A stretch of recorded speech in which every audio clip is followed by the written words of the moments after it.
అంటే ఇప్పుడు చిన్న చిన్న పిల్లలు కానీ ఓలో షోకుల పోతరాజు వేషం వేసేస్తారు, వాళ్ళకి ఏమన్నా సడన్ గా అయితే దానికి ఏమైనా ఉంటుంది? అందుకే కదా బంటి నేను అంటుంది, తెలుసుకొని పోతరాజేసం వేస్తే చాలా బాగుంటుంది. ఇప్పుడు రేపు ఒక ఎగ్జాంపుల్ ఆడుతున్నాము, వెయిట్ ఎక్కువ ఉంటుంది, కాప్స్ పట్టేస్తాయి, కింద కాప్స్ కానీ క్రాంప్స్ వస్తాయి, ముఖాల నొప్పులు అవుతాయి, సడన్ గా ఏదైనా కాలు పట్టేసింది, అప్పుడు ఎవరైనా తెలిసినోడు ఉండాలి కదా, మన మంచి చెడు అయితే రేపానికి మన దిష్టి తలిగే నజరే అయ్యే ఏమన్నా అయ్యే అట్లా ఎందుకు. అందుకే తెలుసుకొని ఒక గురువుని పెట్టుకొని అంటే గైడెన్స్ తీసుకోవాలి, పెద్దవాళ్ళు ఎక్స్పీరియన్స్ ఉన్న వాళ్ళ దగ్గర నుంచి.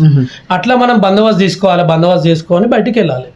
నువ్వు పొద్దు జుట్టు పెట్టుకుంటూ ఆ జుట్టు పెట్టుకొని మొత్తము అంటే ఒక వేరే అరే అసలు ఈయన పోతరాజు భరత్ అన్ననేనా అన్నట్టు అనుకుంటారు చాలా మంది. ఇప్పుడు మస్తు మంది చెప్పుకుంటారు కానీ మా ఇంటికాడ అయినా అరే భరత్ పోతరాజు అంటే మా ఇంటికి నాకు చాలా మంది మా ఇంటికాడ ఉంటా నా భరత్ పోతరాజు మీరు ఇంటర్వ్యూ తీసుకున్నారు కదా బొండిపల్లిలో, అరే అన్న వస్తా అన్న అరే చాలా మంది చాలా పేరుతో మస్తు పేరు సంపాదించిన పోతరాజు. అంత అమ్మవారి దయ బంటి, మన మంచితనమే ఏడదాకా మనకి ఇంత పేరు సంపాదించి పెట్టింది.